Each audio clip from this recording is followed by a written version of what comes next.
Hello, Get a Life fans. Welcome to another episode of Get a Life Podcast Kunai. Today I'm with my boy Bish. What up, pimps? And my boy Kevin. Hey guys. And today we'll be covering an anime I've wanted to cover for a very long time, Charlotte. Now, before we get into the itty-gritty of what exactly Charlotte is, plot-wise and just character-wise, Kevin? So, for you new folks, Get a Life Podcast Kunai is a monthly anime discussion podcast under the Get a Life group. And due to the nature of the discussion, we can't avoid spoilers of the show that we're discussing. So, for those shows that are based off of an existing piece of work, whether it's a manga, light novel, or some other media form, we aren't covering the source material for those. It can be found on Stitcher, Apple Podcast, Store, and Google Play. And if you'd like to recommend a show for us to watch and make an episode of Kunai about, send us your recommendations on Twitter at Get a Life Podcast, or by leaving us a review for your chance to win a 3-month subscription to Crunchyroll Premium.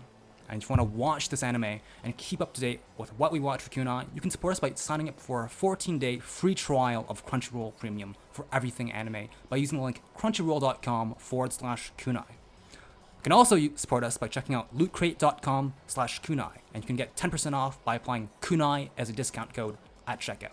Back to Charlotte, Joe. Thank you very much, Kevin. Now that we're starting to get into like the swing of Charlotte and what it's supposed to be, I want to know what you guys thought about the show when I first recommended it to you guys, and like what you guys thought like as you progressed through like the beginning episodes. When I was watching this anime, for the first couple of episodes, it kind of felt like this really cool high school anime, like, oh yeah, we're high school friends, and this is my little sister, and then we have this kind of club type thing, and it kind of, to me, felt like a, I don't want to say this because it's just really dumb for me to say this. It felt like X-Men, if you guys get what I mean, right? Because the X-Men was all about this. Yeah, I can see where you come from. They're at a school. They were in this school. These kids were in this school because that's when they started getting their powers, and then they were protected by the school. And at the same time, they would go and collect other mutants to come and join the school. And this is kind of the same thing that's going on within this anime. So I kind of felt very nostalgic. I was like, oh, this is really cool. It's like anime X-Men. But not only that, it kind of also reminded me of a show called Heroes. I'm not sure if you guys remember that. It wasn't Heroes. It was like an NBC show, but it was really good. It rings a bell. It's this kind of show about this guy who can get other people's powers. But who At made first, it? he doesn't. Was it like Marvel or? No, it was like a completely new idea. Oh, so it wasn't from like Marvel or DC or anybody? No. Yeah, it was a complete unique IP, but it was really good. But obviously the other seasons weren't that based. I think it's before my time, unfortunately. Dude, it was at one point. It was almost before my time, but it was just really good. Anyway, the fact that there were young kids and they get these powers, and then there was this one kid that can steal other people's powers. But what I liked mainly in the first impressions and what got me hooked was this first sort of story arc. Oh, it's this cheesy anime where he saves the girl's life to go on a date with her. Yeah, like uses powers to kind of like bullshit it, and Basically, and I was like, that's true. I think we would all, if we had that power, we would abuse it if we were his age, realistically. And let's not deny that. I mean, he's a high school student. No shit. I mean, the whole idea is like the children are going through like adolescence as well, so I mean, like they don't really think as much about like repercussions. That kind of bit got me hooked into the show because when it flipped and when it was like, oh shit, you're moving school, son, it was like, oh shit. And then, do you see what I mean? It flipped it on its head. Like, I went into this anime within the first 2 episodes thinking it was going to be this romance love story with this guy and he's bullshitting his way to get to this girl. And then halfway through first episode, I think, or something, it completely changed. I was like, wow, this anime is keeping me on my toes. I have to stay and watch every single episode. And I watched this anime without sleep. But I watched it twice. But I mean... Well, you watched it twice? Yeah, I watched it twice because obviously when you're watching it sleep deprived, you can't get all the points. But I watched it the first time without sleep and I was like, shit, man, this is some good shit. This is some good anime. So it kind of, in terms of my first impressions, it really got me hooked to the point where I just kept on watching. There was a point I actually stopped watching, but we'll get into that in favorite moments. But it almost makes you feel bad there was only 13 episodes. Yeah, that's another thing. Oh, man. Anyway, that was my first impressions. Okay, well, honestly, I didn't know too much about Charlotte when I came in, but I was skeptical from the get-go, to be honest. I remember telling Bish, right, when Joe put it on the schedule. Well, have you like watched a PA Works animation Yeah, before? yeah, but I just hadn't I had never watched Charlotte, and I'd seen art of it and stuff. Beyond that, I really knew nothing about what it was about, right? I just remember the huge hype train behind it when it first came out, right? People were talking about it all the time. I was like, dude, you need to watch Charlotte. It might have been because of an anime, maybe because of like an anime like Angel Beats, because PA Works also worked on that, and the idea was like not to get people that had worked on Angel Beats, like to add a new variety to the creative process to prevent being influenced by the work done on Angel Beats. I also think, Kevin, that the reason that anime had so much hype was because it was an original work. It wasn't based off manga. It wasn't based off light novel. That is fair, and for an original work, I think it does pretty well. At the same time, though, it's risky, right? So for me, I was like, okay, so there's a ton of hype around this anime, right? Like at the time, I was like, I don't know whether this is just a fad or not. I remember talking to you, Bish, and I was like, honestly, I don't know whether Joe's gonna keep this on the schedule or not, because Charlotte's been on the schedule for a long time, right? You weren't kidding when you said you've been waiting for this for a while now. It was a show that kind of resonated with me, like in more ways than one. Okay. Like the show that like I just kind of wanted you guys to experience and kind of feel that sort of like magic, I suppose. Because like when I watched it, you can't help but feel good about it, like despite all like the sad moments. I'll talk about it a lot more later in the episode, but like, yeah, definitely, I do think that, you know, having watched it now, it does like stand out amongst the crowd, and it does deserve the praise, right? But before having gotten into it, right, I was just really skeptical, because I was like, okay, so there's no manga that when it's based on another work, right, like a manga or a VN, you can look up that manga or VN and be like, okay, so this is what it's gonna be like. The manga, the source work was successful, and I was like, okay, I said to Bish, like, I don't know whether Joe's gonna keep this on the schedule, because I'm under the impression that it was just a hype suggestion that you put in the moment because everybody was talking about it back then, right? And I was like, it might just be a fad, you know, like where it's just cool to like this show, right? So I was kind of skeptical, right? And that was before I watched the first episode, but I do think that the first episode, it's pretty good. It's kind of, I'm kind of conflicted though, because in one end, I think it hooked me in personally, right? The characters were all presented quite nicely, except for the main character. I found that when I first came in, I was like, okay, if this douchebag is gonna stay the way he is throughout the entire show, I don't know how I'm gonna like this, because he is a dick in the first episode, right? Intentionally so, but he's a dick nonetheless, right? So I was like, I don't know how I feel about this protag. The other aspects of the show were done really well. You know, PA Works has good art and stuff, right? But at the same time, because of the twist, I wasn't affected by it personally, but I can see some people being salty about the twist, right? Kind of having an opposite reaction to Bish's, right? Where they're like, oh my god, I was expecting this one thing, right? But I got a whole nother thing, right? So personally, I think that the first episode was pretty well done, right? And the twist was, you know, it got my interest, right? So But what twist are you referring to exactly? Right, because when you first watch the first episode, right, he's at this entirely different school, and they focus on that one chick. I forget her name because she's completely unimportant. But you know, he's out to get this one girl, right, to be his girlfriend and stuff, right? Oh, you mean how he was like transferred? Yeah, right. So he's using his abilities and stuff. Is that what you're referring to? Yeah, exactly. Before he's forced to transfer schools, right? They cleverly present the show as as your typical rom-com, right? Not in the bad way, but you go into thinking honestly that it's going to be a rom-com, right? A coming-of-age story, right? But by the end of the first episode, you find out that actually there's this whole like fucking X-Men element to it, right? Which kind of is unexpected. Like right? what Bish was saying? Yeah, exactly. So, I mean, I received it well, but I can definitely see how other people might be a bit salty about it. You know what I mean? But overall though, I think that, you know, it's a P-Works anime. Great art, great fucking soundtrack. We'll get into that later. Great soundtrack and just audio visual, right? They never fail to deliver on that. So PA Works always has that going in for them, right? So in terms, personally, I know it sounds kind of dumb, but like when I look for shows, right? I kind of like to judge the book by its cover, if you will. I'm hooked to shows. I mean like from a visual standpoint? Yeah, exactly, right? You could have the best story in the world. I mean, it's not really judging a book by its cover. It's just like you appreciate the style. Exactly. It won't catch my eye if the art is shit, right? So being a PA Works anime, I can definitely say that the audio-visual component was definitely helping it.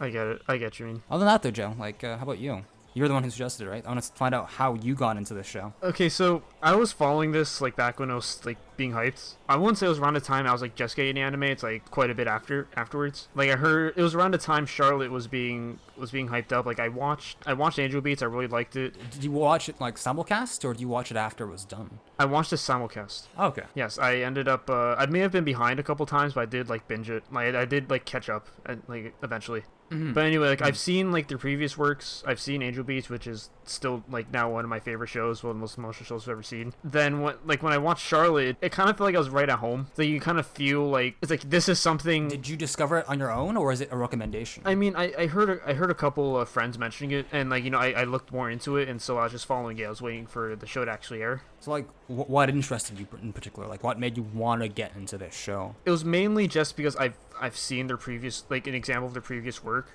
and I felt like it's more so PA Works' reputation that I got exactly you into. Okay. like their reputation and like their like what they're known for. It's like I didn't really know anything about it either, kind of like you, Kevin. Like I was kind of going into it blind, and then like I was starting to the first couple episodes. I will admit the first couple episodes did feel like, well, the first episode specifically, first episode rather, it just kind of felt like everything was going quickly. Like if like one point he was being like this guy who's like kind of doing everything for his own selfish desires, and then like another point he's suddenly transferring. I feel like all that happening in a single episode just was very quick for me. What is that a good thing for you or a bad thing for you? That was like a mixed thing for me because I was still interested in like what was going to be happening. Yeah, so that's exactly what I'm talking about, right? Because I mean the show kind of flipped real quick, yeah. But then they kind of built on that and they improved it over time by like introducing more like character development for these characters we've known, introducing new characters entirely like Yusadine. It might be a bit like, controversial, but like I do find in retrospect that it was necessary, right? Because it wouldn't have been the same in my opinion if they started the first episode with him already being in the school, right? Because him being a douchebag is kind of your base point, right? It lays the foundation for his character because it allows you to compare him at the beginning in episode 1 to him at the very end to see how he's progressed, right? Because he is a dynamic character. He changes, he ebbs and flows throughout the entire series, right? So I find that him being a douche was kind of necessary to show in the first episode, right? Because that's who he was. It's part of his character initially, right? I mean, maybe if the show was longer, they could have like risked that, but they only had that 13 episode like run, so they kind of had to work what they did, and what they did it was good. Like I mean it was mixed for me, but like I'll be honest with you, Kevin, when you were talking about it was necessary for the show to kind of accelerate the pacing, right? I agree with you, but not necessarily for that specific point about you get to see his difference and how he grows in the character. I felt that it was more so necessary because there is a lot of stuff, and I feel that if it was, let's say, a 25 episode anime, that there would be a lot more filler. Do you see what I mean? Like I've noticed that throughout the whole anime, it's kind of like, to me, it feels like this whole Monster of the Week show. But I mean, finding a new person. My argument isn't necessarily that it's necessary because of the length, right? I think that was more so Joe's point. My personal point was that the length has nothing to do with it. I just think that it was important to have it there for the sake of characters. Yeah, but that's what I'm saying. That's what I'm saying. I'm saying I don't disagree with you, but I'm saying for me mainly I felt that the pacing thing felt like a way just to eliminate spoilers, and it does work because there was a lot of moments, specifically within the last episode of anime. I know I'm jumping all the way at the end, but there was moments where where he's jumping from country to country, and it's like you could feasibly spend 5 episodes if you really wanted to really stretch it out, spend 5 episodes hopping from country to country. But then what's the point? Like the fact that you get these little snippets of little events that go on, it leaves you wanting more, and it leaves you figuring out within your own imagination. I know that's very lazy in terms of an anime. They should really tell out the story, but yeah. Well, I mean, when you have like when you have a plot, like a story, like a portion of the story that involves going around the entire world, it's kind of like something that'd be a lot of writing if they tried to like divide everything. But I mean, at the same time, I didn't like how they did that episode. But I mean, I'll talk about that later because it's more like they should have at least had like 2 episodes, if I need to be honest. Well, I mean, we'll get into that later because it's a very controversial topic in the show. I know a lot of people are very salty about that, right? So we'll open that can of worms later. But all I can say now, Bish, is that I don't think it's a fair comparison because in the first episode, I believe that the little rush, if you will, that shows his shitty character at the beginning was well done. Whereas in the end, they had no fucking obligation to do it the way they did, right? Or they could have handled it a lot better. Whereas I think it was well done in the first episode. Well, I mean, I feel like, okay, so this is, I mean, I'll talk about it when you get the characters, like, but the short version is that, like, his like, Yu's flip from, like, being this, like, huge asshole to being, like somebody who, like, cares for his sister and, like, cares about what's happening around him, like, is very conserved. I mean, it's like I feel like he was a lot more, because here's the thing, I did not like Yu's character at all in the first episode, but then, I feel like he suddenly turned from, like, a very unlikable character to, like, a very likable character between 1 and 2, and that was just because his character, I felt like it kind of changed drastically between those 2 episodes, and, like, it just kind of, like, it disoriented me a little bit. I did get that impression, because it's like I feel like I was looking at a completely different character for the rest of the show. I'll talk about that more when we get to that, but, like, I mean, the short version, just to kind of wrap up my like first impressions, I was a little mixed around the beginning, but then I saw how it improved the story, like, as each episode went on, and, like, we learned more about the world and the characters and such, and then it turned into a show that I could, like, that I really appreciated, and so, like, overall I ended up really liking it, but yeah, like, we'll talk about that more. That said, like, now that we're kind of wrapping up impressions, like, kind of wanted to, like, just talk, like, since we're talking about episodes, like, we've been talking about episodes, like, a lot during these impressions, let's talk about, like, our favorite episodes, like, or moments, like, what did we kind of cherish throughout the show, like, specifically? For me, I know this sounds really dark, but I like the episodes when people died. I know. Which one? It's, for example, I enjoyed the episode where the sister died. You know why? Because it reminded me of... Is that episode 7 or the one where he deals with it? The one where she dies and then and the consequences afterwards as well. So it's... Because that's one for... Also, both of yeah, those so because it's kind of like a 2-part type story arc, right? So I enjoyed those 2 episodes. You know, at the end, it was kind of like... I'm not sure if you remember me saying this, Kevin, in the Persona episode that we did. I said, when Nanako died, I just stopped. I was like, fuck this anime. And then I stopped and I took a week and then I came back. It was the same with this anime, because I was like, you know what? Fuck you. All right? It really annoyed me, the fact that they killed off. But didn't you binge it though? So was it more like you went for like snacks? No. I binged it and then I was like, you know what? I'm going to stop watching because of the sister dying, and yes, it wasn't like I came back after a week. It was like a couple of hours, because I really wanted to know what was going on, and it's kind of a love-hate relationship, and I'll explain why. Because it is one of my favorite episodes because of the emotions, and you see him kind of change as a character and as a person. You're like, wow, this guy who was complaining about that pizza sauce now is eating the fucking pizza sauce, and he's going into some, like, intense depression. Like, really bad depression. I'm like, man, I can relate to that. And I really... Well, it's more of like, yeah, like, it was like kind of like out of, like, it's like, in memory of her. Not necessarily in memory of her. I felt like he felt guilty. Do you see what I mean? Like, it was his fault. And what I didn't like about that episode was that episode was in vain. Do you see what I mean? Like, it was there, and then there was this Deus Ex Machina moment where they went back in time and they saved her, and I was like, okay, this is bullshit. Oh, no, okay, I don't agree because of that. I mean, I can't say it was in vain, because that whole time travel ability, that was, like, an important point for basically the rest of the show. It is, but at the same time, I think it's a pretty shitty thing.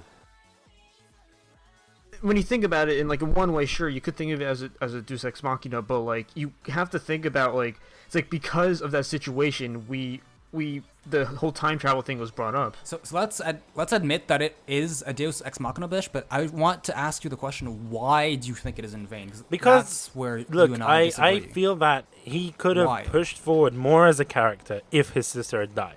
That would have given him more of a reason, and the fact that his sister's alive, yay, his sister's alive, and then. Well, because okay, his sister's alive, but then you have to deal with the fact that, oh, I just remembered, I had a brother. Yeah, this is what I didn't like about that. The fact that the sister died, and then the anime didn't continue going on a certain way, and it was like, we'll go back in time, and then there's this whole, getting these dreams and getting this, and it felt too messy. That's what, for me, it felt too messy, and it took away from the emotion and the raw, just I have to disagree there, Bish. The episode. I have to completely disagree. Why? Because, like, yes, all right, she did come back. It was a Deus Ex Machina. We can't deny that. But for me, it wasn't in vain. It doesn't take away much because, no, but I'll explain why, all right? Because he still lives through the pain of losing her, right? Even if he lost her for temporarily, right, for a while, he still lost her, right? And we get to see him deal with that, right, and how it affects all the people around him. And you say that the fact that she's brought back, prevents him from developing further. I disagree because he overcame that depression, right, while she was still dead, right? So I don't see how her coming back. I mean, the fact that she came back, right, changed. I can't believe I'm saying this, but changed the meta for him as well. But right? I do want to say that there was a lot of messiness in the way that she was brought back, and I'll be honest with you, it felt very Doctor Strange like, right? The whole going back. That's the whole fucking point, dude. Yo, you literally said you're watching an anime about X-Men, right? He has his dreams about his brother and shit, and I'm like, no, this is no. Bish is like, I don't know why. Like, Bish is the type of guy to watch fucking X-Men and be like, oh my god, Dr. Xavier or Professor Xavier should not have like fucking telepathy. He's too OP. No. Like, no, dude, Kevin, going back to this X-Men analogy, right? We're talking about, the film Days of Future Past, right? The Days of Future Past, they went back in time and they did this whole back in time bullshit to undo the canon of X-Men 1, 2, and I think the third film. So I hate that kind of thing. It's like you're undoing what has happened. No, but you're comparing apples to oranges. Like, I mean, personally speaking, I think you're being too simple-minded about it. I think you're kind of focusing on the fact that she was brought back, so therefore it's in vain. We're trying to say, like, there's things that came out of this. We're not saying that it's like, oh, like, we're not saying you're wrong, because we do agree. It was, like, they kind of just brought her back when she honestly should have, like, stayed dead and made it feel a lot more permanent. But he kind of learned that, like, a few things. One, he learned that she can be lost and starts to look at her in a different way and starts to appreciate her company a lot more. Two, he learns about his brother and how his memories were wiped for who knows, like, how many years has it been? Like, and three, he learned about the ability to time travel and to salvage. Like, their thing, like, we're not saying that it's like, we're not saying like, oh, like, you're wrong. We're saying that it's like there's something came out of this, so we can't say. Yeah, it wasn't in vain, right? Her coming back doesn't cancel out the impact that it had on him and the rest of the cast. No, I completely understand it. It kind of just allows the story to go even more forward. I understand it looking back at it now, but since we're talking about moments now, right? Actually, I'll comment on this episode because I want to wrap up that depressing episode, right? And say that it's among my favorite moments too because they do a fucking great job of displaying depression, right? I mean, I won't get into my personal experience with it, but it is a harrowing depiction of what it is like to fall into depression, right? And if people who have family members who've gone through like extreme depression or have gone through that phase themselves, it'll strike a fucking chord with you, right?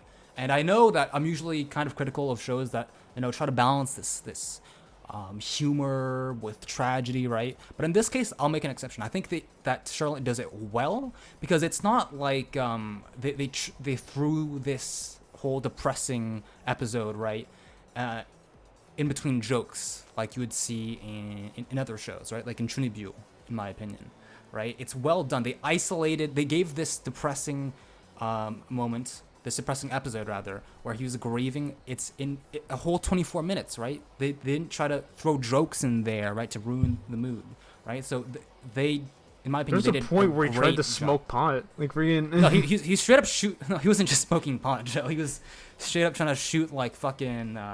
Heroin, yeah, right? He was like he was about to reach a point where you just wouldn't turn back from. And that wasn't even the worst thing. The worst thing was to see how he had personally devolved. Right? He wasn't fucking cooking. He was fucking becoming sadistic, beating people up and shit. Like he was He was homeless. Right?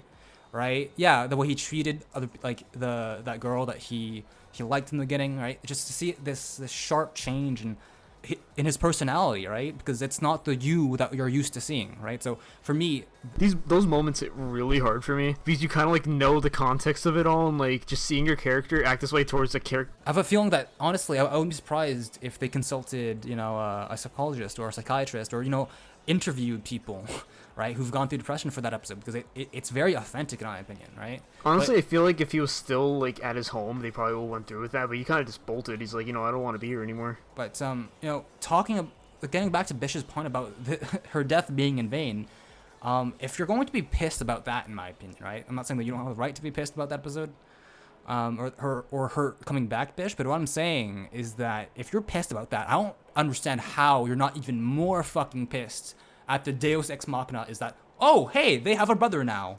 You just gotta accept this as a fact. That's a lot more destructive to the plot. You have this connection with the sister, kind of like the whole Nanako situation, right? And I felt I wasn't given enough time to mourn. That's how I felt. Do you see what I mean? That I agree. I was feeling those emotions way after the fact that she was brought back to life, and that's why I'm saying I felt as if it was in vain. But that's my reasoning behind it. Maybe it wasn't, and probably it wasn't, but I felt that I wasn't given enough time to mourn, and so I felt like it was just a cop-out. In that regard, I have to agree, because I thought you were saying that her coming back made her death. No, it didn't make it pointless, but I just felt like I didn't get enough time to get over this. Yeah, I do completely agree with that statement. I feel that I had enough time to quote unquote mourn her death, but at the same time, for me, more importantly, I felt that we were talking just now about how authentic the portrayal of depression is, right? And then it wasn't a full episode, actually, because at the very end, he gets saved, right?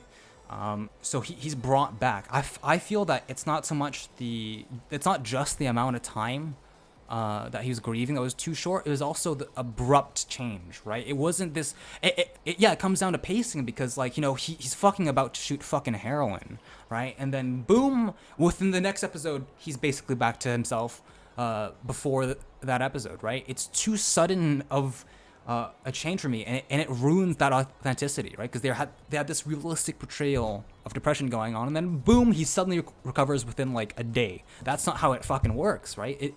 There's this clear contrast in my mind between the work put into getting you to step into his shoes for episode 8, where he's mourning, and this sudden, break from reality that you get when he suddenly just flips, like a coin, and just goes back to normal. It's like as if I'm under the impression as if, a fucking tooth fairy or something just came in and then just erased everyone's memories, and they just carried on like his sister hadn't died, and he's suddenly better again. That's not how it works in real life, and it ruins the authenticity that they had going in the prior episode, right? And it comes down to pacing. Kind of just to go back to your earlier points, been on my mind for some time. You mentioned that you thought like them having a brother was a Deus Ex Machina, like that's how you felt. Like I can't agree with that. That's something like I just can't really sit well with, because it's like you have to think about like their brother was the reason why, like a Deus Ex Machina implies that it was kind of something that like came up like on the fly, and like it was used mainly as a plot device to kind of like push the story. Before people criticize you, Joe, because I know that people are going to be listening to this and be like, oh, but Joe, they actually mentioned it very briefly, like in the beginning when she mentions her dreams and stuff, but like, it's still a Deus Ex Machina. I think we can all agree that. I'm not just talking about that. Like that's one thing, but I'm mainly talking about like he's the reason why the school exists to begin with. Professor X, that's what he is. Yeah, he is. He's the reason why like these students are here and like trying to like cope with their like trying to get rid of their powers. Yeah. It's like he caused all these things in the story, and like to just call him a Deus Ex Machina, like somebody who just appeared just to kind of like drive the story and help us build that plot point. It's like it just kind of can't. That doesn't make sense. It does make sense for me though, because what a Deus Ex Machina is, or a plot reveal, if you will. Well, I ask you, what other way could they have done it? I don't know. I didn't fucking study literature and shit in fucking university. It's up to them to figure that out, right? What do you think would have been better? Let me rephrase it. I don't know. I just felt that the sudden reveal was very. I'm not denying that. The thing is, it wasn't a sudden reveal. It was like hinted at. How was it? They hinted at it like twice. Even then, it was still 2 times where they hinted it. Like it was something that you should have expected. No, to say like just because I was expecting it, but I'm not that. To say it was sudden because it was only mentioned twice. It's kind of like you have to distinguish between 2 things here. I'm not saying it was unexpected. I'm saying it was sudden, abrupt. Because I'm not denying that, okay, he's important to the story, right? He is in fact the one who founded the school and shit and yada yada yada. But he comes out of like nowhere, right? You don't feel what I'm saying is that that doesn't change the fact that it was sudden for me. I felt kind of cheap because yes, he is mentioned technically like twice before, but I felt that it was a very underwhelming reveal. And also, the fact that there's a plot hole seriously disturbs me because, the whole thing that, you guys don't know anything about him because he's erased the memories of you and his sister, right? But what about literally fucking everybody else that has known him since he was a kid? He has to erase all of their memories too. And as far as we know, he didn't fucking do that. So why does nobody else know about the fucking brother? Well, I'll be honest with you. I think it's because the characters that you see within the anime that do know the brother are kind of hidden. Like the guy, the wet guy. I don't want to call him the wet guy, Bish, but if you were to, I mean, y'all keep in mind, like their friends were the ones who like they were hiding this fact, and they were the reason why they forgot about him. Like Joe, if you were to disappear tomorrow, right, and to go into hiding, and we erase the memories of all of your family members, all right, your fucking driver's license, your fucking government records and shit wouldn't disappear. Like, how? It doesn't make sense that, like, literally, he's just gone, right? That's the bullshit in the plot, in my opinion. It's such a cheap plot device and explanation for the whole fucking thing. Didn't he go back in time and then get a lot of money? If I'm not mistaken. So money can, let's be real. Money can solve a lot of problems. It can make you unknown if you really want it to be. Like, in terms of deleting those government records. Well, I mean, we can't really assume that though, Bish, because they don't mention it. Yeah, but he went on. The guy lives underground, guys. Okay, I think you're grasping at straws here, Bish. I really think you are. I mean, he mentioned the necessity of money, but I mean, he didn't explicitly mention that he used it to conceal himself. It's he said he used the money to build the school and to build that underground bunker thing. We can assume that he just went underground and I think it's a bit. I don't know. Yes, maybe I am grasping at straws, but there is some sort of explanation there. Yeah, but nevertheless, my point is, when you, the fan, have to give explanations for the author, right? That kind of shows that maybe the author did not do enough of a good job at telling the story. Well, I mean, that's not an explanation. It's just kind of theory. We're just kind of theorizing, what. When you have to use your own theories to fill in fucking holes, there's a problem with the plot. It's not a major issue. The plot isn't supposed to explain everything. Not how stories work. The plot isn't supposed to explain every single thing. A lot of it is open to interpretation. I don't think this is a case of the abstract. I think this is a case of it was poorly executed, in my opinion. It's I do agree to some extent that there's a chance that people the front hole with everyone not knowing. I feel that's something that should have been elaborated more, because I do admit there was some to me too. When we got to the episode and he was when we were talking with him, so I'm how did they not know about him for that long? But I mean even then it's and a huge element of the plot hinges on one plot element. It feels very weak to me, What I thought was it was a mix of people knowing and people not knowing. And I feel that was kind of some confusion for me. But I mean the point is it's kind of dragging on for this long, but the point is it's it's kind of something they could have handled better. But I feel Deus Ex Machina is a different word that should I feel Deus Ex Machina is a word that shouldn't be used in this case. I feel there should be a different word entirely for it. Yeah.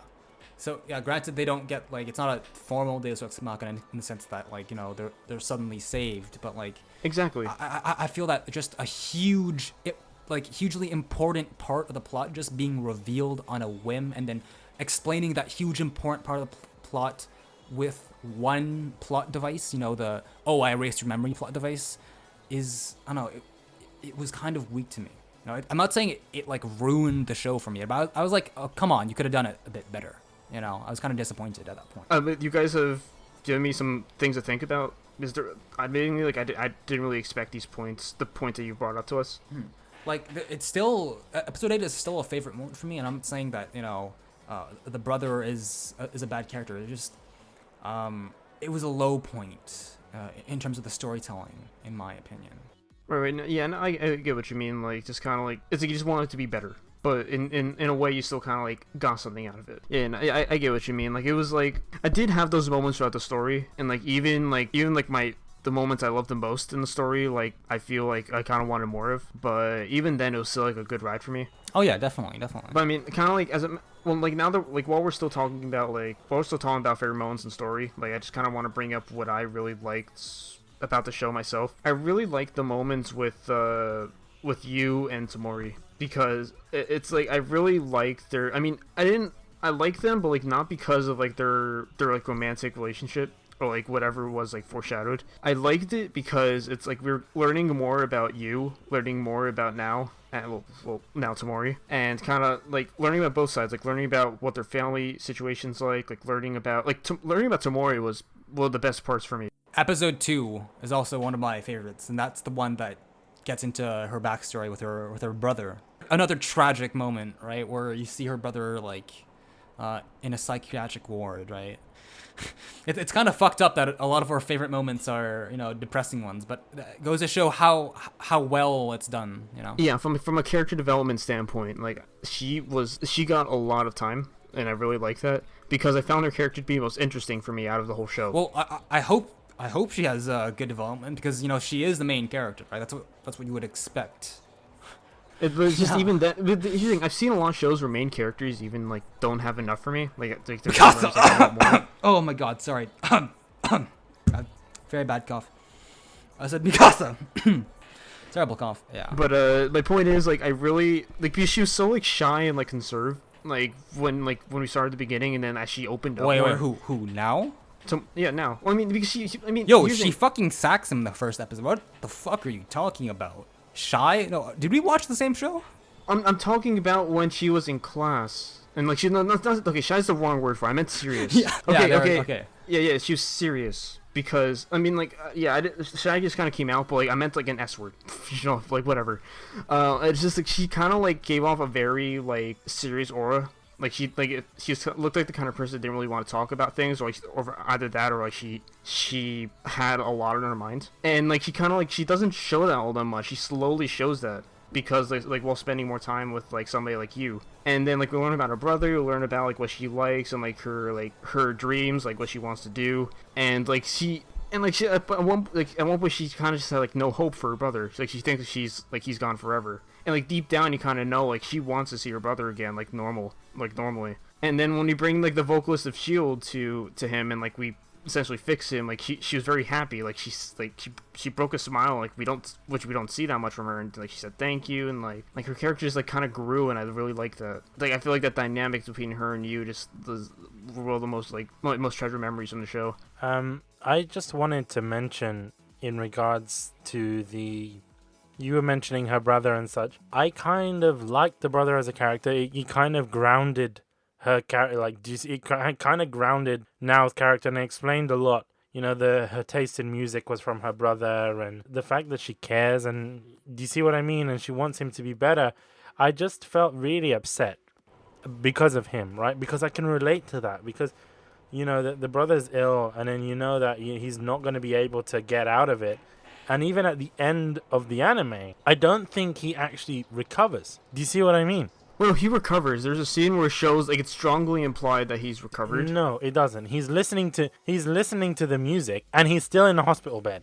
So it can be said he's not recovered. Kind of like he's regained his like sanity.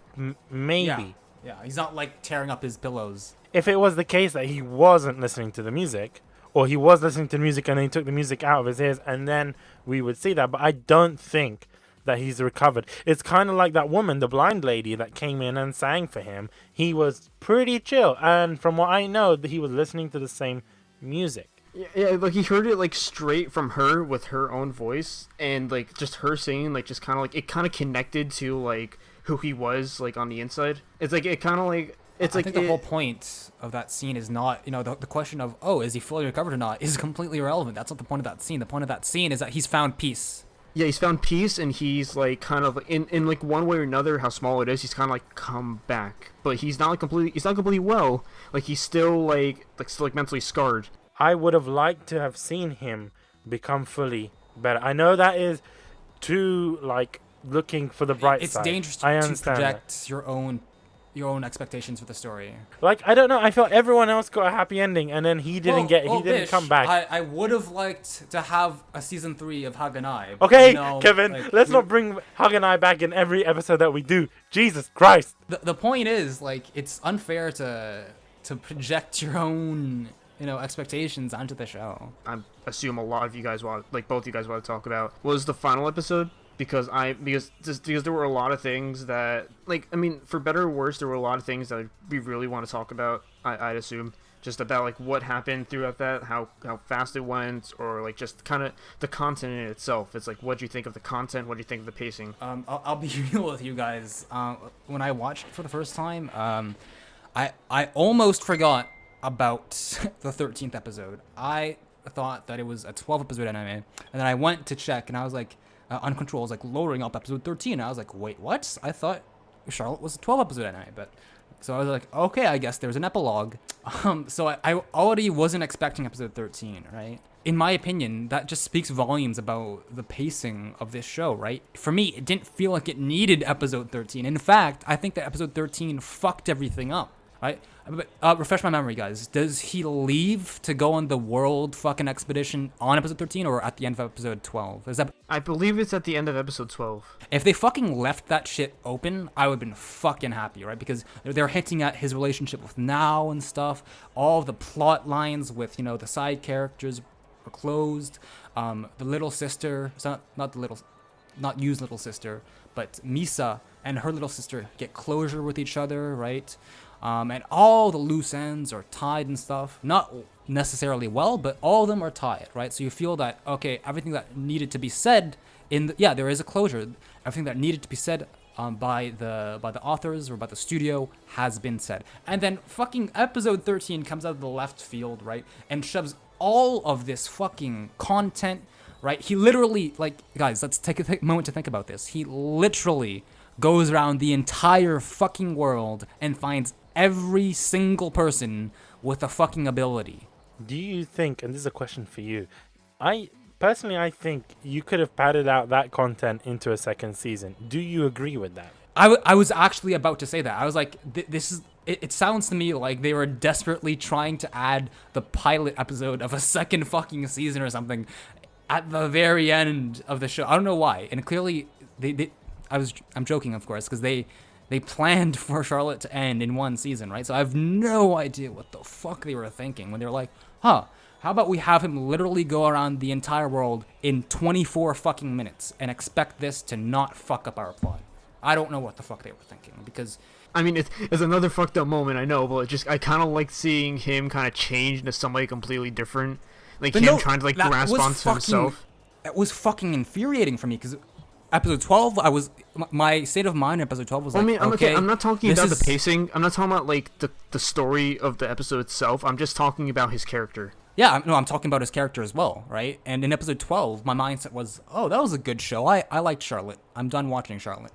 In episode 13, right, just after the ending, right, where you saw you progress from, this dick in episode 1, and you see him go through all of this pain and this growth as a character, right, all of these relationships, he loses all of that shit, right? And most people were like, technically, Kevin, technically, he doesn't lose it because the power of friendship doesn't rely on memories and stuff. No, fuck you. It deconstructs.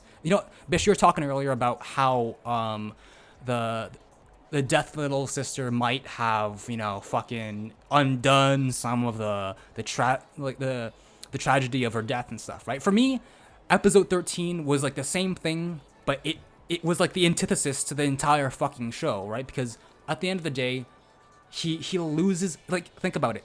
Not only does he lose memories of Nao, right, his love interest, he loses memories of his fucking sister and his brother and literally everyone, of himself even, right? So don't try to wrap this shit up with a cliche that, friendships and bonds transcend memory or whatever, right? It's bullshit. I do agree. It was very sudden. It did kind of come out of nowhere. At the same time, I don't want to use the word it's realistic. I don't want to use the phrase it's realistic, because the whole superpower thing that develops through adolescence is in itself realistic per se. Unrealistic. Yeah. But I would argue, when you think about it, like trying to build all these things into his brain, he eventually it kind of like it affects him psychologically. It's like you can't really think the same way again. Like he was like he was sleeping, and when he'd wake up, he would find that he did something that he'd just regret. Yeah, exactly. I mean, I found it was touching, you know, like it wasn't an entirely bad episode, right? I was kind of tearing up when, you know, he's wandering through the desert, right? And he sees what Nao gave him, right? And he remembers, why am I so attached to this? Why do I always have this with me, right? It's not entirely bad, but it just, the idea of the episode in of itself, in my opinion, is... It's so counterintuitive to what they were trying to build up in the rest of the season, right? And they could have ended in episode 12, right? And also, like, but what you said about episode 13 isn't technically unrealistic because, you know, the show itself is, you know, is set in this fantasy world, right, where we all have powers. But even that, in my opinion, that argument does not hold water. All right.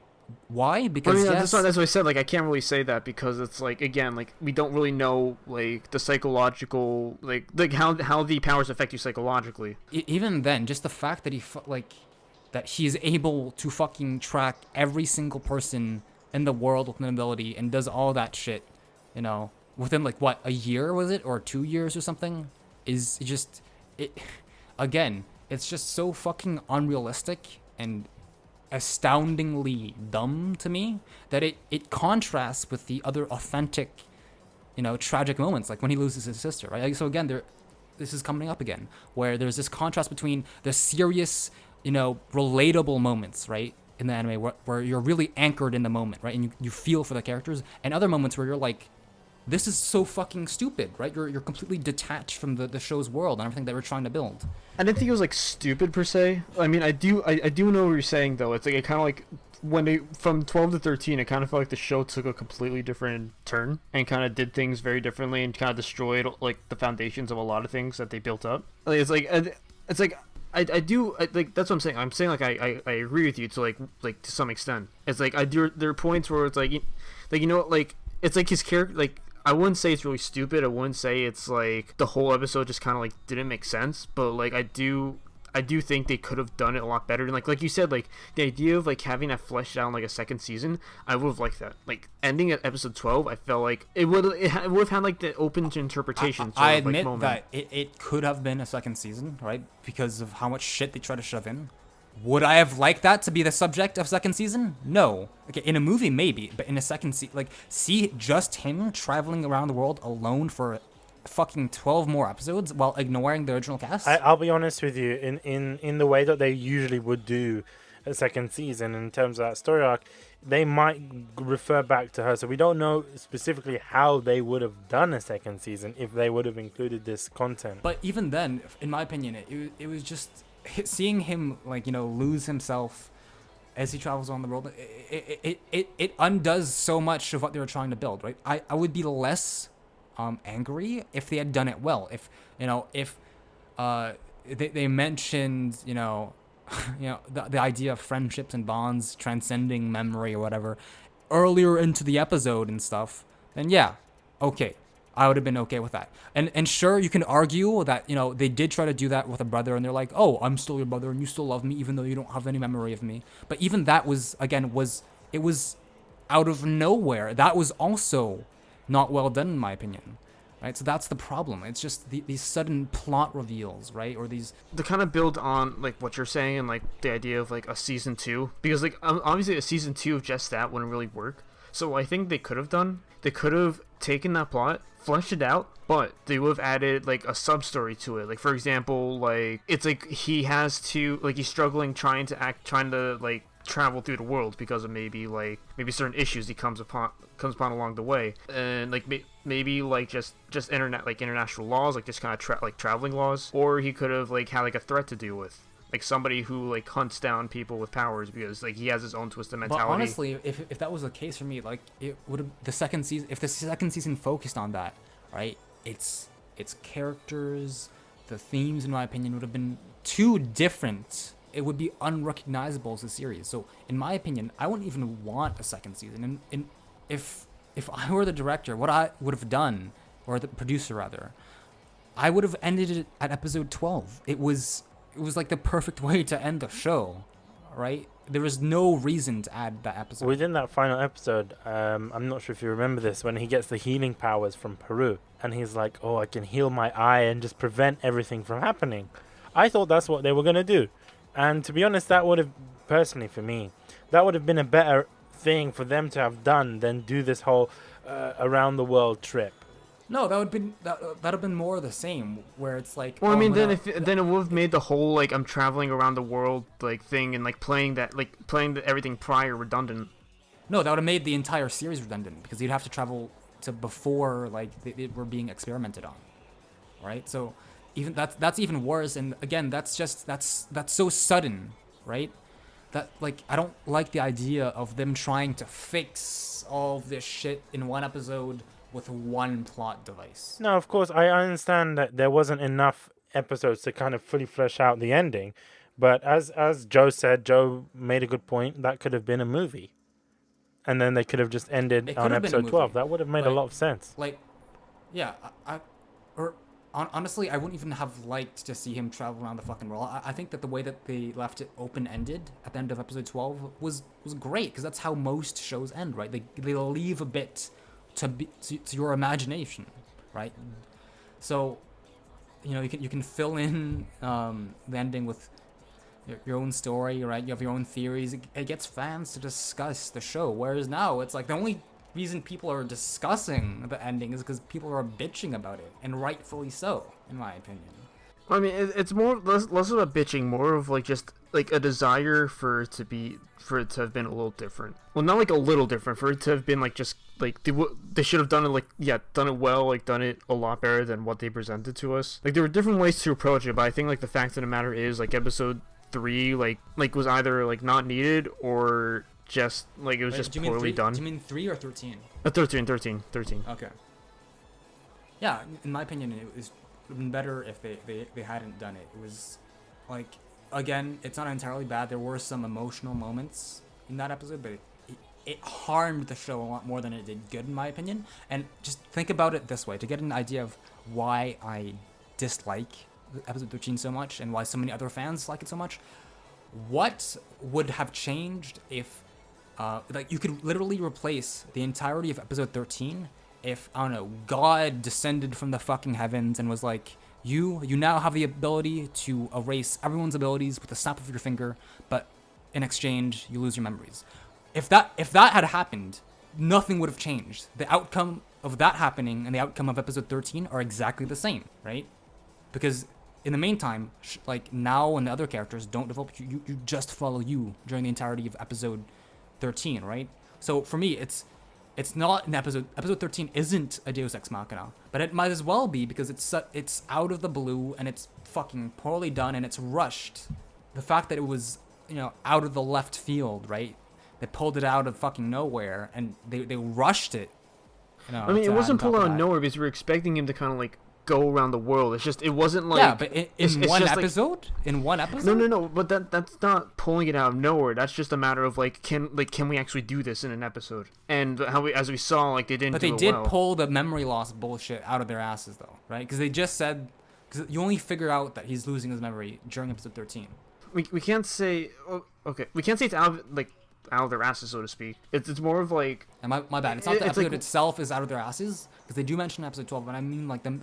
Because it's like we don't know how it affects them psychologically. We can't say that we can't say that like it totally like the powers have been affecting him psychologically, but we can't also say that it hasn't. That's the thing about episode 13. That my two main gripes there about it. There are a lot of things we don't know. Is that what you mean? Like just a lot of things. It's just my two main gripes about episode 13, right? And I don't think any of our responses to this problem so far have addressed both of them. The first one is that the memory loss, I think, is counterproductive and it harms the development, and it kind of removes from the satisfaction and sense of closure that you would get from an ending, that you would expect from an ending. And secondly, not only is the memory loss plot device harmful to the overall story, in my opinion, it's also rushed in one episode, right? So that just adds to the fucking to the bonfire that is episode 13, you know. In the end, we do like I get what you're saying. Like it's like, I mean, I'm just repeating my words at this point, but like the point is Charlotte didn't end the way we wanted to. I mean, but overall, I'd say that, like, I think you guys can agree that, like, for the most part, or for the entirety of it, like, you could say that Charlotte was just kind of like had a lot of good moments. Yeah, I can't deny that. And it's the moments you kind of treasure. No, yeah. Overall, it's I think I give it a 4.5 in spite of that ending on Anime Planet. Right, it's still a great show. It's just it's a shame that it's a show of extremes in my opinion. When it does well, it does very well. But where it fucks up, it falls flat on its face into a pile of shit. I completely agree with that, Kevin, and I also think there is a big risk because it is an original thing, and they have to take risks in this, and there is no source material for them to base it off of. So it might explain. I'm not trying to give them a way out and say, look, this explains all the plot holes, but it might explain them a little bit more. I can forgive them a bit more knowing that it is an original anime. If this was a light novel or manga adaptation, I would have been like, you know what, fuck this anime. But because it is an original, I'm more inclined to be like, softer on it. And yes, it does have, as you said, the moments that it does well, and then the rest of the moments, unfortunately, they don't hold up. But I would say this anime for me it's quite mediocre. On the whole? Or? No, not necessarily on the whole, but I some areas feel very mediocre, and then you get those really good parts, but it's still... What'd you think overall, though? Overall, I felt it was an okay anime. It was great at the beginning, and then towards the end, it was like, eh. You know what I mean? I like animes that get me all the way through. And unfortunately, it kind of put a bad taste in my mouth towards the end. Kind of like, I don't know. I was explaining to Kevin Oremo? before... Not on the term of Oremo, but I was explaining to Kevin. Remember, Kevin, when I said it reminds me a lot of Kisniver, and you were like, "What the fuck? Why did he say?" Okay, let's not go that far. I mean, I don't think it deserves to be compared to Kisniver. All right, I mean, I didn't mean it reminded me 1-to-1 of Kisniver. What it reminded me of was this was the show I was expecting Kisniver to be. Do you see what I mean? When I was trying to explain why I didn't like Kisniver, it's because I was going into Kisniver thinking it was going to be like this show, and it wasn't. So that's why I really kind of more so enjoyed it, because I felt satisfied. I felt like, man, there's a hole in my heart that's being filled in because of this anime. Do you see what I mean? now that you mention, actually, it really is like Kisniver, isn't it? Where it's like kids are like being fucking experimented on. And in that fashion, to an extent, also reminds me of Terror in Resonance. I don't know if you guys watched that, but this theme of kids being experimented on and stuff, and friendships and bonds and shit. I find that it does fill in that niche that Kisniver was trying to fill in, but I feel that it is insulting to compare the two. Yeah, if you want to talk about the characters, I mean, we've been raving on and on and on about Yuu, about Nao and stuff, right? But there are secondary characters, right? As much as that, be surprising considering how much they appear in the second half of the show. What I want to know is, like, now that we've talked about just story mainly, I want to know like what you guys thought about the characters within it. Like, what your favorite character designs, your least favorite characters. I would say my favorite character within this whole anime has got to be the little sister. Yeah, man. I'm not a lolicon or anything. I'm just saying that because it's the Nanako. Let's call it the Nanako effect, right? Especially when little sisters die. She died. Wait, she dies. Just to be clear, guys. What Bish is saying is that he's not a lolicon. He's not a lolicon. He's just into lolicons that end up dying in the story. No, is what he's trying to say. I feel that because you get such a connection with her. Like, there is, other than you, that she gets quite a lot of screen time. You know her interests. You know that after, the mom is gone, she's the one that takes care of the family. She's the one that cooks. And, she can't necessarily... Like, she can cook good food when she's not using that shitty pizza sauce. She really is like Nanako, isn't she? She is. Like, not just in her character, but her dynamic with you also reminds me of Nanako. And Nanako with you. Like, even the main character is the same name. But they... So it's interesting because she has the same dynamic, she has the same sort of tropes, but I don't know, I feel more connected to her than I did with Nanako, because Nanako was like too precious, right? But she's like you see that she's human. Like she gets upset, she gets annoyed, she also gets really happy when she sees the idol on TV, and it's like that's why I really like her as a favorite character. But as okay, so you find her relatable? Yeah, very relatable, because I'm like, wow, that would have been me, when I was a kid. Do you see what I mean? But it's also the fact that she takes on responsibility. That's what I like as well, because I'm like, wow, I couldn't have done that. Like, there are parts of her that I see that relate to me, but it's also parts of her that I want to be. Do you see what I mean? Like, she's very responsible. And I would like to be like that. That's just me. I look up to her as a character. In terms of least favorite characters, I would have to say it's the guy... I can't even remember his name. Don't say it. Don't say it. What are you going to say? Who teleports? What was I going to say? The guy who teleports? I'm going to call what Bish is going to say, alright? He's going to fucking shit.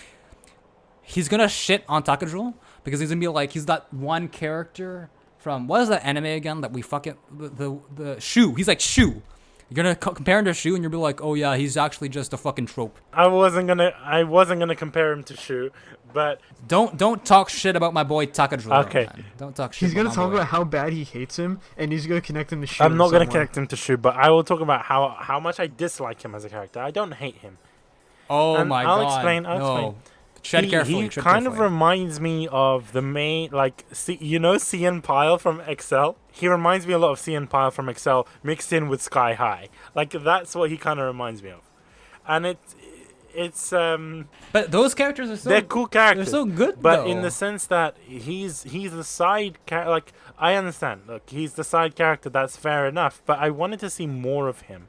And I also find that he's too tropey. It's like, come on, man. Like, you're too much. And I understand, like, okay, he's the butt of every joke. Like, with the him being a pervert over the idols, I'm like, oh, okay, all right. It wasn't a pervert. He was just really into Joe, I believe at one point his nose was bleeding. Okay, so yeah, because he's really into Yusuri. No, Joe, only perverts have their nose bleed. Okay, that's not up for discussion.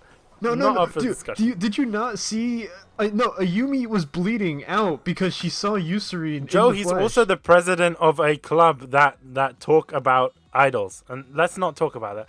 But it's also the fact that he's very...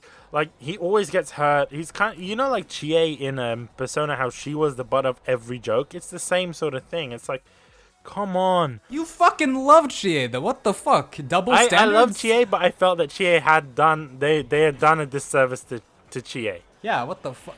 I don't get this, Bish, because in my notes, I specifically... The only thing I noted about Takajo, actually, was biggest bro in the series. I don't like for me, bro Takajo was like the... He was like broske, alright? He was like broske. This man bled for you. And what? Yeah, no. I don't want him to see him getting hurt every time just trying to get that beef curry.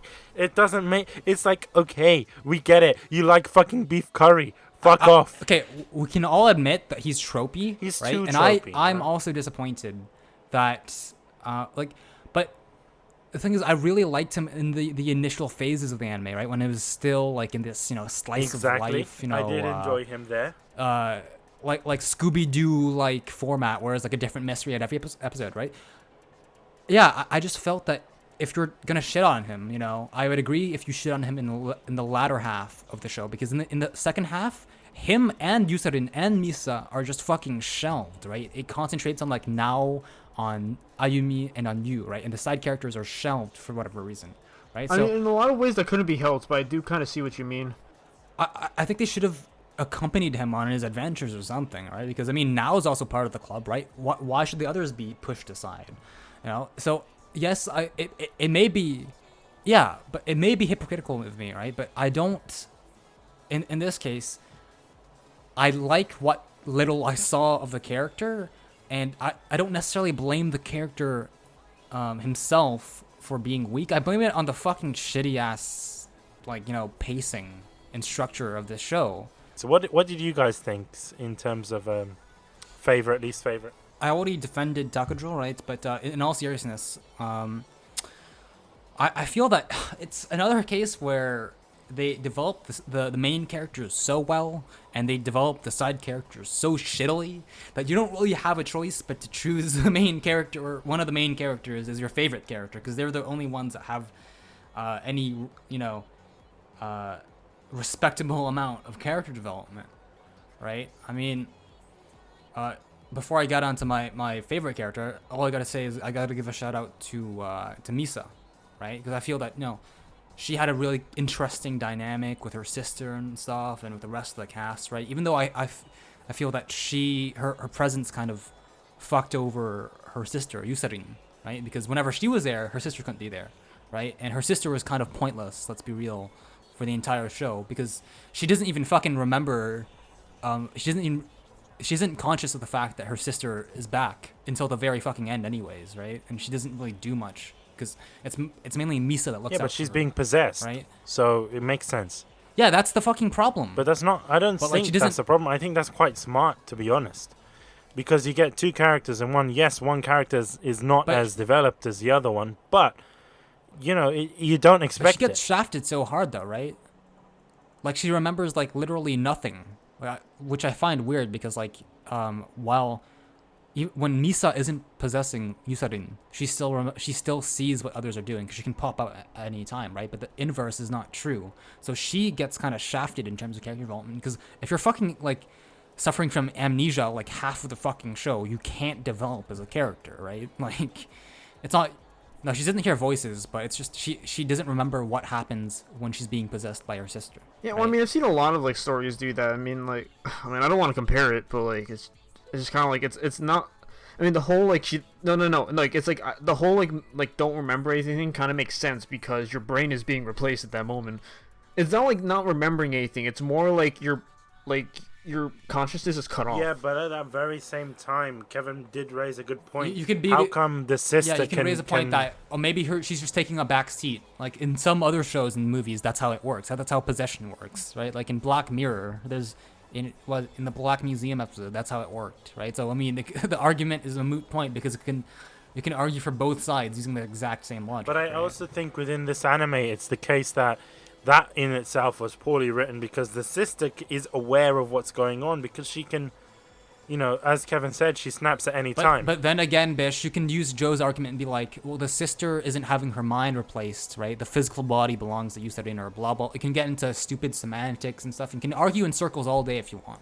Yeah, so it's kind of useless to bring it up because... But either way, at the end of the day, I find that Misa, okay, she's... interesting dynamic with her sister, even though her sister was disappointing, right? But in terms of my favorite character, it has to be Nao. I know. I'm a basic bitch, alright? But it's... Well, who the fuck else would you pick? There are three Kevin, choices. I was gonna pick the same dude. thing, and I did discuss it with you. I did say she did remind me a lot of Taiga from Toradora, but that was the reason why I didn't pick. Just saying. Well, because you're a fucking contrarian then, you fucking hipster. It's not my fault. I have good taste. You just want to be cool. You know, like, well, I'm I an don't anime want, hipster, right? I don't want to pick the My character. favorite character was actually a minor character. Was it Tokajo? I fucking swear to God, Joe. I swear. Well, Takajo's a main character. I'm a minor No, character. what? No, he's a side character. He's a side character. He's not a main character, dude. He is definitely because he doesn't do much, but he has a presence throughout almost every episode. If he disappeared, He's a main character, dude. If he disappeared, literally nothing would change, dude. No, a lot of things would change. The memes would be gone, but literally nothing else would change. No, the bro scenes. Yeah, no one cares about fucking bro Who's scenes. the bro scenes? Joe. The memes, This isn't JoJo's. the memes would be Joe. gone, but This isn't JoJo. I mean, what does I it do don't with know. JoJo? This is every show. Okay, Joe. There's too many bros. Okay, one bro is too many bros. Nonetheless, okay. You want to know my favorite character is? Are you guys ready for this? It is Kumagami. If you guys know the guy who would tell us who the white haired dude. No, because here's the thing, just like how Takajo is a bro to you, Kumagami is a freaking bro to his brother. Oh, I feel so sorry for him, man. Today I learned Joe has a Winnie the Pooh fetish. Oh no. No, to be honest, I don't understand why he was considered a smaller character Because he doesn't.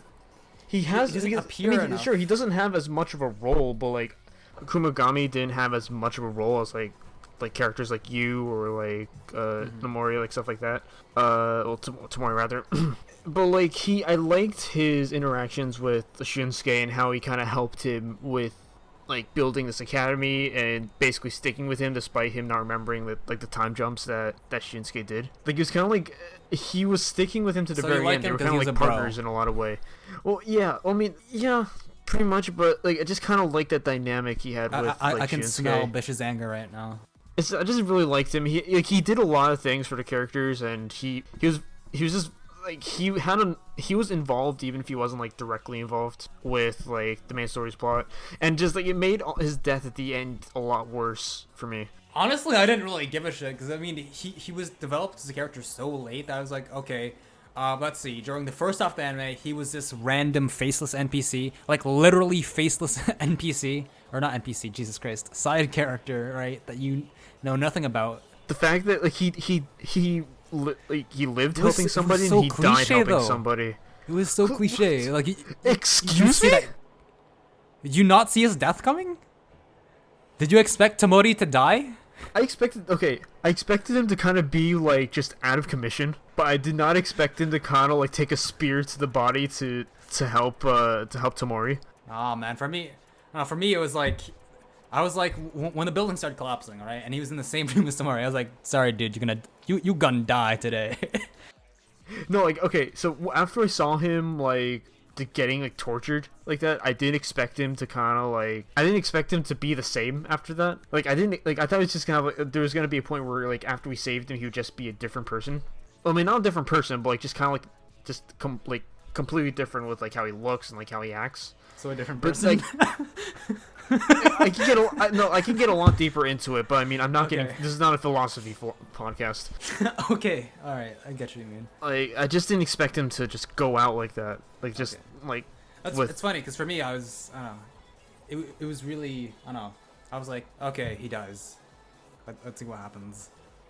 But like, he has relatively little screen time though. Like, what makes you gravitate towards him so much? I think it was because like just kind of the mystery behind him around the beginning, and like then like when we started getting like exposition about him, like that's when I started liking him a lot more. And like just kind of looking back on what he did in the past, it's like it kind of gives you an idea of like, it kind of makes you rethink how he approached each scene, because now you know why he like drenched his hair with water, and like you learn more about his power and like what he does and like why he's doing these things. So I just found it nice. Like I found him like, he wasn't like the character in the most spotlight, but he had a good place in my heart. Okay, that's fair. That's sad. But least favorite characters though, because Bish, went on a salty rant about our best boy. But do you have any least favorite characters in this show, Joe? Because for me, I'll say it right now, I don't really. I mean, there are mediocre characters, but there's no one that I hate. Like there's no Mikasa for me in this show. I would have to say, like, although I really liked Misa, I didn't really like Yusa as much. Because she was fucking useless. She was. Well, I mean, she was only. Like, I feel like for the most part, she served to kind of like. She was there just so that Misa could be in the show. Well, that, and like she was there to kind of offer emotional support. So in a lot of ways, she was a feel-good character, and she also offered some sort of plot relevance. But it's like her own character just kind of struggled to like stick out to me, like you or Now. Yeah. Well, I mean, yeah, of course, because like they're two opposite ends of the spectrum, right? You or Now are main characters who have the most development, and like, and then Yusarin like has next to no. Well, she has as much screen time as like She's like as much of an idol as you'd expect her to be. But yeah, those are basically my. Hang on, there's this one side character though that I could sort of ship you with. She's a side character though. She's part of Yu's brother's gang. The girl who could erase memories, or no, the girl who could put people to sleep. Madoki. Yeah, there you go. That's her name. Yeah. Didn't she also kind of like talk to you a bit? And they were kind of hanging out. You know who she reminded right? me of? She reminded me of Petra from Attack on Titan. You know Petra, the one that was in the guy's gang. I forgot his name. Levi, the one that died. The one that Levi was in love with. Oh! She reminded me of Petra. Yeah, I know her now. She was a total Petra. Hell yeah. To me, I got that vibe. I don't know. They had a bit of a moment. It's a very small moment, so I'm grasping at straws here without a doubt. But like, it was something. It could happen. I don't know, but yeah, like you said, this show doesn't really give you much room to. Yeah, if we're talking about like minor characters, friggin' she didn't have as much screen time as she should have. Unfortunately, the side characters are, for the most part, in my opinion, pretty forgettable. Yeah, it again comes down to pacing. But that said, like, any final thoughts? Like, any like major characters, minor characters, like favorites, least favorites you want to talk about? I think we covered pretty much everyone. Well, anyone who's worth covering, anyways. Okay, Kevin. But I mean, it was nice. Like, thank you guys for thank you guys for like the huge story discussion, the character discussion, just everything we talked about thus far. Like, it was kind of nice going into like getting deeper into like the story of Charlotte and like what it tried to do, what it failed at. But now that we're pretty much done talking about just Charlotte itself, I kind of want to talk about the more like technical aspects of it, like specifically like audio and visual components. So. To start with like audio. Let's start with audio. Like, what did you guys think of just how it looked? Like the animation. Like, do you think it was smooth? Do you think it was choppy at times? Do you think it looked visually pleasing? Did you think there were moments where it turned you off? I found that I don't know. I noted that the 3D animation is pretty decent. Like in the club room scene in episode 2, I found it was pretty nice. Right, so.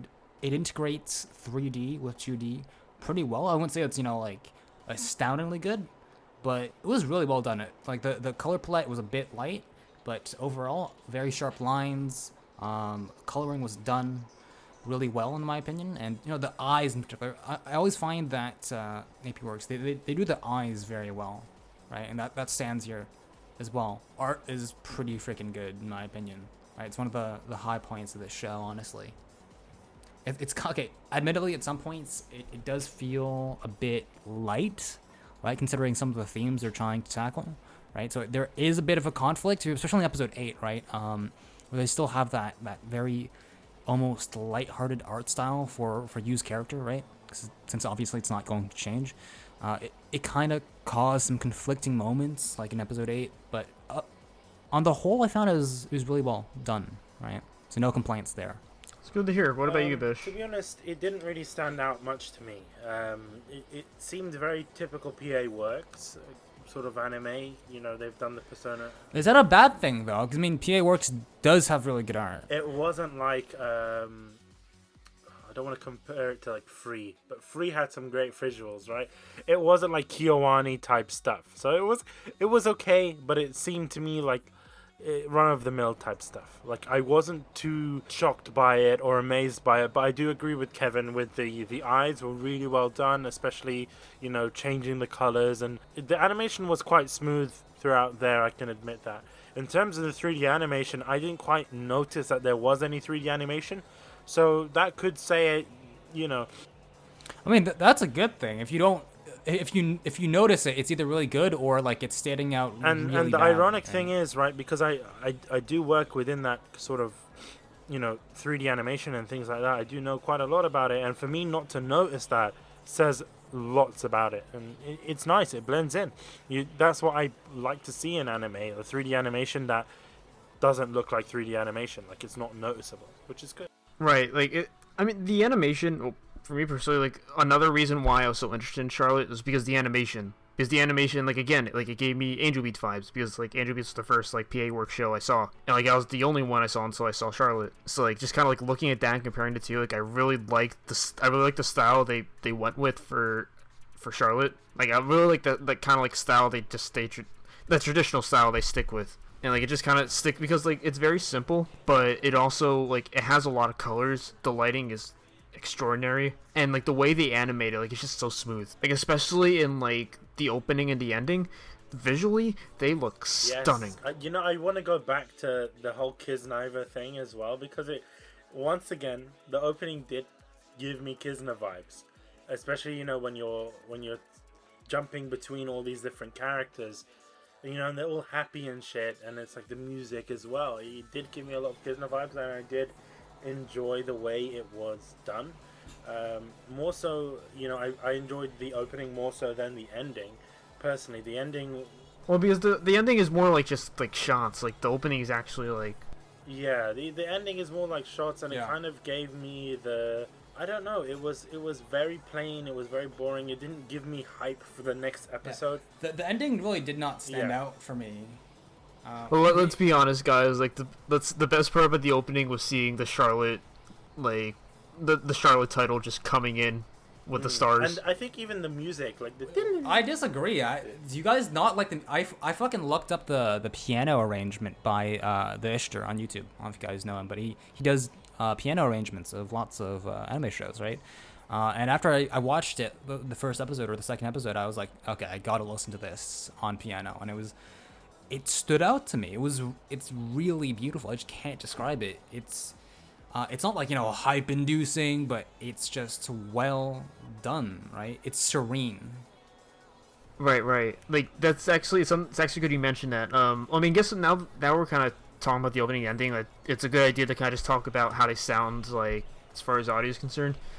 I really liked, like you said, like just there's something about it just kind of felt that sounded very like serene. That made you feel nice. It's like I think the best part about that opening was just to clarify, like the opening, if you all want to listen to it yourself, is called "Bravely You" by Leah. If you like, that like the point where the music just drops and then it's just hear the piano and the vocals. I mean, like that was my favorite part. That was what did it for me. Just like it just kind of like everything stops, it's all silent, and then it's just you hear nothing but the piano and her voice, and it connected to me, especially with like the scenery they were showing. No, Leah's version is awesome, but honestly, I'm not gonna lie here. The Ishtar's piano cover of it was a reason why I was so obsessed, because I listened to it and I was like, okay, you know what? With vocals, it's pretty fucking awesome. But the instrumental version, in my opinion, is just it strikes all the right chords. It makes all the ending, especially of the opening, it makes it so much more powerful for me. I don't know. It just it's like because it makes you wish that the ending was just a lot better as far as the music's concerned. Like I mean, well, again, to clarify, like with the opening, the ending is called Yake Ochinai to Tsubasa by Aoi Tada. I felt like the opening outclassed the ending in a lot of ways, and the ending song, like I liked it. I really liked it, but it didn't do it for me. It was plain, like. It's not I can't remember the ending as much as the opening. It's not memorable like the opening is, right? It's very plain. Like, what about you, Bish? It's like you kind of heard us talking about this. Like, what did you think of like the opening and ending, like how they sounded? I've already mentioned it. Like, the opening was great. The ending not so great. To me, it didn't really stand out, both of them. Like, I can tell one was better than the other, but I mean, it's not something that I would go back and listen to. It wasn't something that I'm gonna download on my iPhone and just listen to it. Like, what made you? Because we were talking about how much you love the opening. Why did you dislike the opening? No, it wasn't a dislike.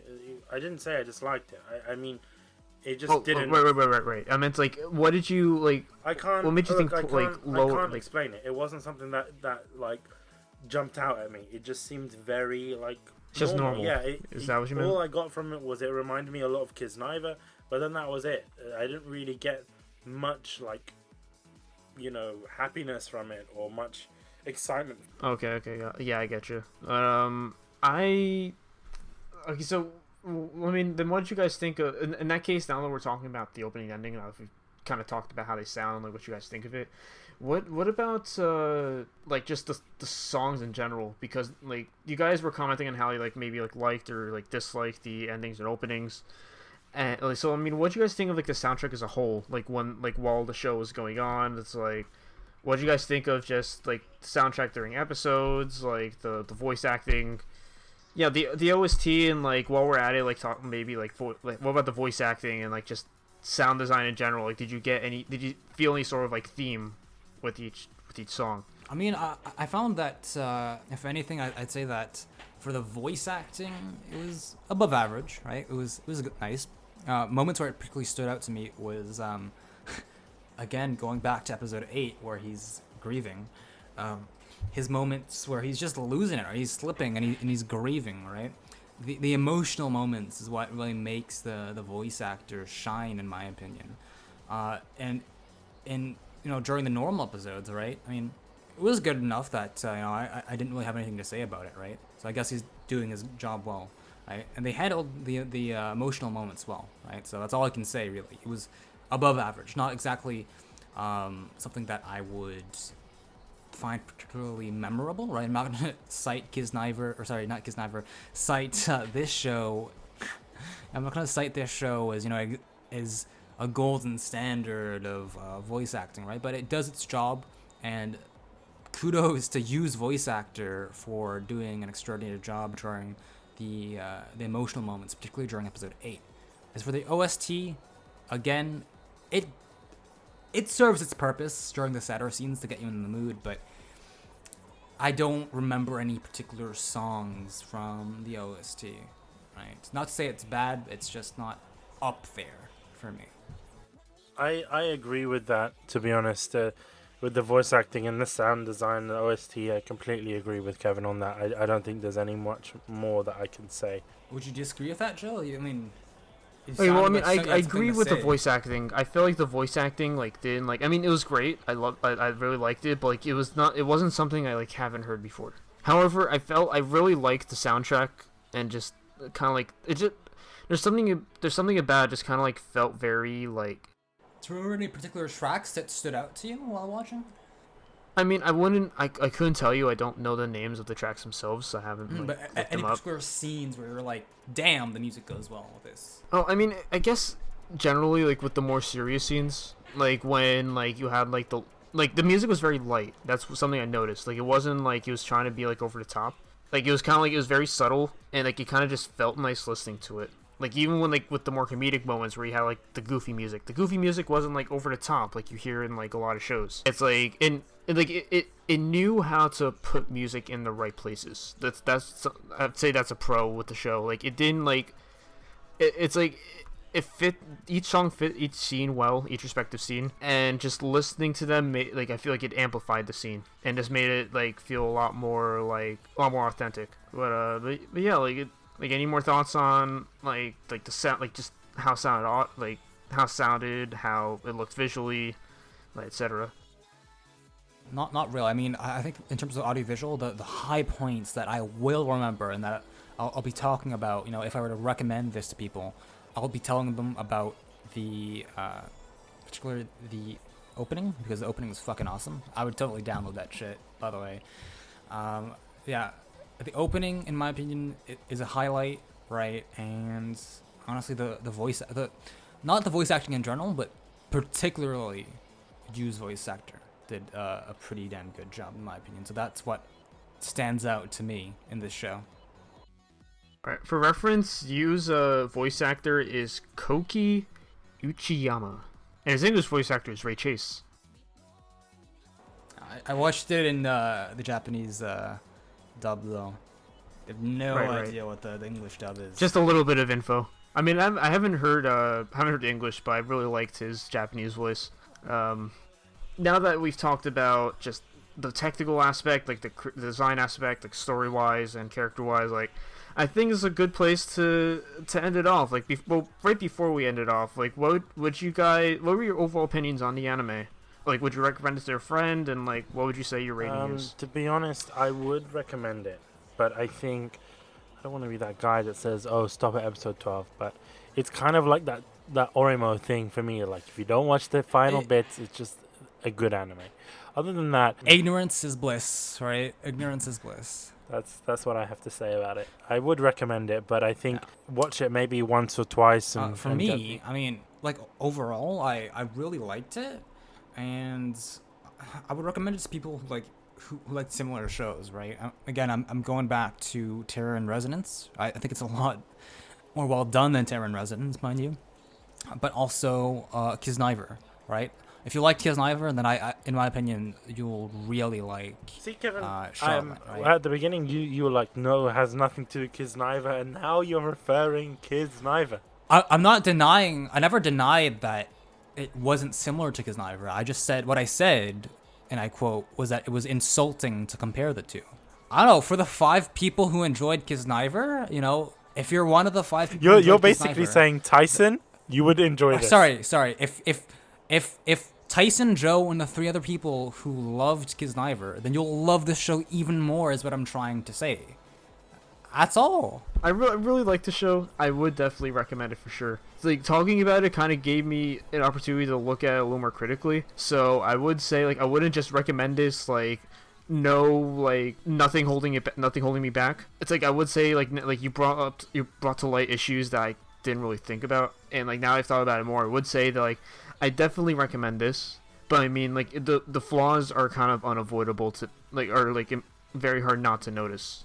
It's like a Misa, you know, when the highs are very high and the lows are oh so low, unfortunately. Yeah, I think, like, fans of PA works would definitely appreciate this, though, because there are a lot of things to like about it. That said, I think this is a good place to wrap it up. Well, I've said it over and over again.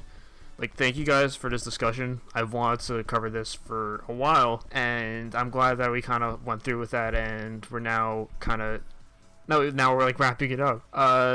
If you guys want to maybe leave suggestions for us, like talk about the episode, and kind of just give your overall thoughts, like give feedback on our podcasting skills, or like just our own opinions, feel free to contact us on through our email, which is galp.kunai@gmail.com, or by finding us on Twitter. You can find me at KiboGamer, spelled KIBOUGAMER. And my name is at Tolvray, at TOLVRAIE on Twitter. And mine is at Chemical Sora. No, I'm joking, guys. It's actually at... you mean Kanye Yeah, Kanye right? _ No, mine's at Get Life Podcast. It hasn't changed. To finish it all off, Bish, the next episode, please. Next time on next episode of Kunai is one that I was really excited to suggest to you guys. It is a JC staff anime. It's not Toradora. It's Golden Time, which a lot of people do say is the spiritual successor to Toradora because it is set in a college. Golden Time. Hope you guys enjoy that. Yeah, I've started watching it, and I gotta say that I am hyped for that discussion, so I can't wait to share my opinions with you guys and the listeners, so be on the lookout for that next time. Yeah. Well, that's a wrap. Well, thank you guys for listening, and until next time, stay sexy. I miss that, man. I really do.